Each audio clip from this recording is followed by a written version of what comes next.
पंजाब में अगले साल 2022 में विधानसभा चुनाव होने जा रहे हैं। कांग्रेस के साथ ही शिरोमणि अकाली दल भी चुनावी तैयारियों में जुट गया है। पार्टी अध्यक्ष शिरोमणि अकाली दल ने घोषणा की है कि अगर उनकी पार्टी पंजाब की सत्ता में आती है तो यहाँ 2 डिप्टी सीएम बनाए जाएंगे, एक हिंदू और दूसरा दलित समुदाय से।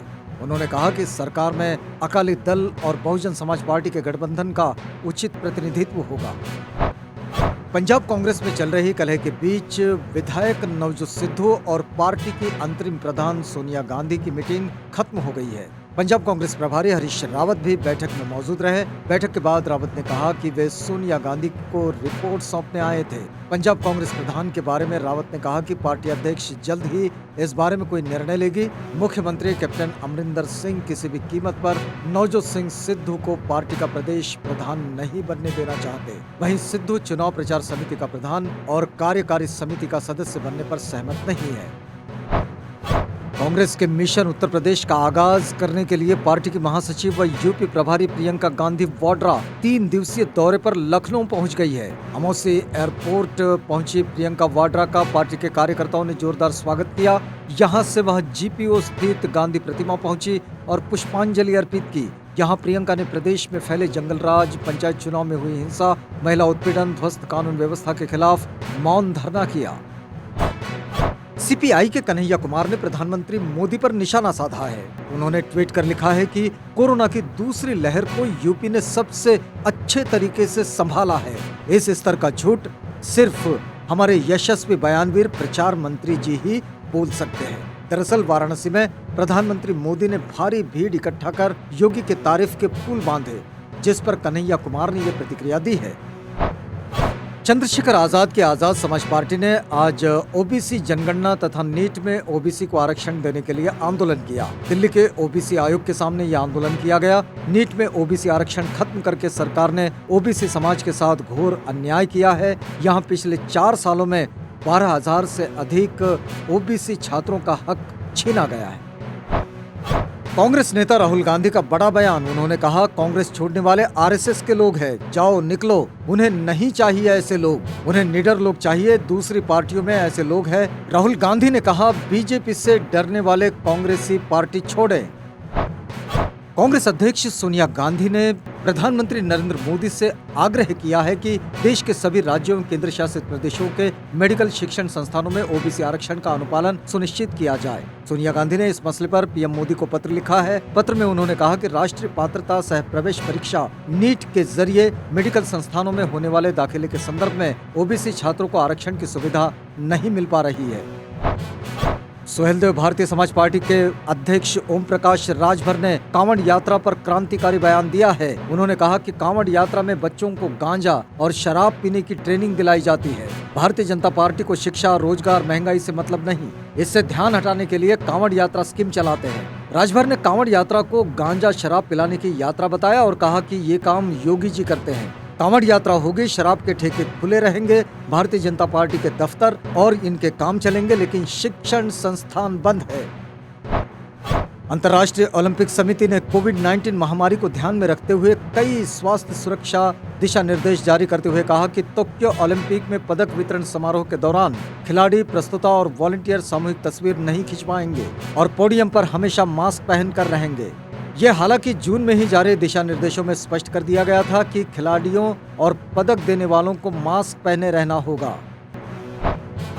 अफगानिस्तान के हिंसाग्रस्त कंधार में जारी खूनी संघर्ष के बीच एक भारतीय पत्रकार की हत्या कर दी गई है। अफगानिस्तान के राजदूत फरीद ममुनजे ने सूचना दी है कि कंधार में भारतीय फोटो जर्नलिस्ट दानिश सिद्दीकी की कवरेज के दौरान हत्या कर दी गई। वह कंधार में अफगान सुरक्षा बलों के साथ वहां के हालातों की रिपोर्टिंग कर रहे थे। समाचार एजेंसी राइटर्स से जुड़े photo journalist Danish Siddiqui Pulitzer पुरस्कार विजेता थे। इससे पहले 13 जुलाई को भी दानिश पर हमला हुआ था, जिसमें वे बाल बचे थे।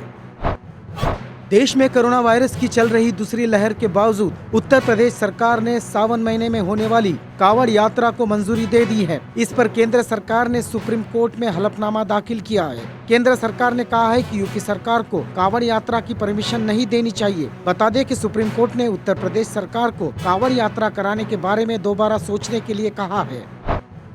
महाराष्ट्र की राजधानी मुंबई के कई इलाकों में तेज बारिश जारी है। मौसम विभाग ने शहर में अगले 24 घंटों के लिए अलग अलग स्थानों पर मध्यम से भारी बारिश की चेतावनी दी है। वहीं वडाला क्षेत्र में भारी बारिश से सड़क पर पानी जमा हो गया है। मौसम विभाग के अनुसार अगले 18 घंटों के दौरान मुंबई शहर में ठाणे, रायगढ़ और रत्नागिरी जिलों में मूसलाधार बारिश होने के आसार है। इस बीच भारी बारिश के कारण बसों के रूट बदल दिए गए हैं और पानी में पटरियों के डूबने से लोकल ट्रेनों की आवाजाही पर रोक हो गई है। जगह जगह सड़क और गली तालाब में तब्दील हो गए हैं।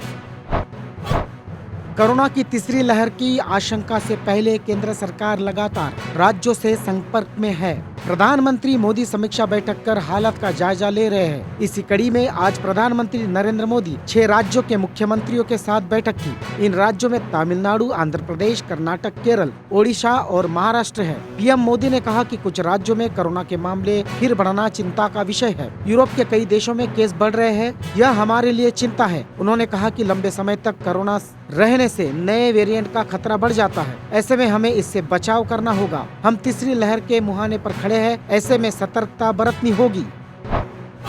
AIMIM प्रमुख असदुद्दीन ओवैसी गुरुवार को यूपी के मुरादाबाद में रोड शो करने पहुंचे, जहां लोगों की भारी भीड़ ने उनका स्वागत किया। ओवैसी ने एक वीडियो शेयर किया है जिसमें पीएम मोदी द्वारा वाराणसी में की गई सीएम योगी आदित्यनाथ की तारीफ को लेकर कटाक्ष किया है। उन्होंने कहा, ये बड़े दुख की बात है। ताज्जुब भी हुआ है कि देश के पीएम यूपी के लोगों के दुख, तकलीफ और बेबसी से इतना डिस्कनेक्टेड है कि हकीकत का इकरार नहीं किया। अपनी नाकामी के वजह से यूपी और केंद्र सरकार कोरोना की दूसरी लहर में जनता की जान बचाने में नाकाम रहे। 2 से 3 लाख लोगों की मौतें हो गई। नदियों में लाशें तैर रही थी। पीएम ये भूल गए हैं कि लाशें किसी के माता पिता, भाई बहन, पति पत्नी या दोस्तों की थी। पीएम ने कल इन परिवारों की जख्मों पर नमक छिड़कने का काम किया है। दिल्ली में उपराज्यपाल और आप सरकार एक बार फिर आमने सामने है। किसान आंदोलन के दौरान लाल किला हिंसा मामले में संबंधित केसों की सुनवाई के लिए दिल्ली सरकार की ओर से गठित वकीलों के पैनल को गुरुवार को उपराज्यपाल ने खारिज कर दिया। भारत में कोरोना वायरस के नए मामले स्थिर बने हुए हैं। पिछले कुछ दिनों से रोजाना 30 से 40 हजार के बीच नए मामले आ रहे हैं। हालांकि गुरुवार के मुकाबले आज यानी शुक्रवार को नए मामलों और मौतों में कमी दर्ज की गई है। केंद्रीय स्वास्थ्य मंत्रालय की ओर से शुक्रवार को जारी ताज़ा आंकड़ों के मुताबिक भारत में पिछले 24 घंटों से 38,949 नए कोविड-19 केस दर्ज किए गए हैं, जबकि इस दौरान 542 मरीजों की वायरस के चलते मौत हो गई है। गुरुवार को नए केस का आंकड़ा 41,806 और मौतों की संख्या 581 थी। विदिशा में कुएं में गिरने से 4 की मौत। पहले बच्चा गिरा, फिर उसे बचाने के लिए जुटी भीड़ के वजन से कुआं धंसा, 20 को निकाला गया। रेस्क्यू जारी। मध्य प्रदेश में विदिशा जिले के गंजबा सौदा में गुरुवार रात 9 बजे बड़ा हादसा हो गया, जहां कुएं में एक बच्चे के गिरने के बाद उसे निकालने के लिए पहुंचे लोगों की वजह से कुआं धंस गया। कई लोग अंदर गिर गए। इसकी संख्या स्पष्ट नहीं है, लेकिन सुबह तक 20 लोगों को निकालकर अस्पताल पहुंचाया जा चुका था। 4 लोगों के शव भी कुएं से निकाले गए हैं। अब भी यहाँ रेस्क्यू चल रहा है। शहर की भाग दौड़ भरी जिंदगी छोड़ उत्तराखंड के गाँव में शुरू किया बिजनेस। आज 1 करोड़ रुपए टर्नओवर, 100 लोगों को रोजगार से भी जोड़ा। बेंगलुरु की रहने वाली अमृता अपने पति संतोष के साथ करीब 20 साल पहले उत्तराखंड के एक गांव में बस गई। यहाँ उन्होंने गांव के लोगों की दिक्कतों को समझा, रिसर्च किया और फिर अपने स्टार्टअप की शुरुआत की। आज वे इको विलेज के मॉडल पर उत्तराखंड के स्थानीय प्रोडक्ट को ग्लोबल पहचान दे रहे हैं। भारत के साथ साथ विदेशों में भी अपने प्रोडक्ट की सप्लाई कर रही है। 1 करोड़ रुपए से ज्यादा उनका सालाना टर्नओवर है। दुनिया कोरोना महामारी की तीसरी लहर को लेकर सहमी हुई है। विश्व स्वास्थ्य संगठन WHO के प्रमुख टेड्रोस घेब्रेयेसस ने कहा है कि कोरोना की तीसरी लहर अभी शुरुआती दौर में है। दुनिया भर में डेल्टा वेरिएंट के संक्रमित मरीजों की संख्या अभी गिनती में है। अभी इसे बेकाबू होने से रोकना संभव है। पहले की तरह इस बार भी अगर लापरवाही हुई तो पहले से भी भयावह नतीजे सामने होंगे। जर्मनी और बेल्जियम में रिकॉर्ड बारिश के बाद नदियां उफान पर है और नदियों के किनारे टूट गए हैं। बारिश का कहर बाढ़ बनकर बह रहा है और इस आपदा के कारण अब तक कम से कम 90 लोगों की मौत हो चुके हैं। ज्यादातर मौतें जर्मनी में हुई, लेकिन बेल्जियम में भी कम से कम 11 लोगों की मौत हुई है। इसके अलावा बहुत से लोगों की गायब होने की भी खबर आ रही है।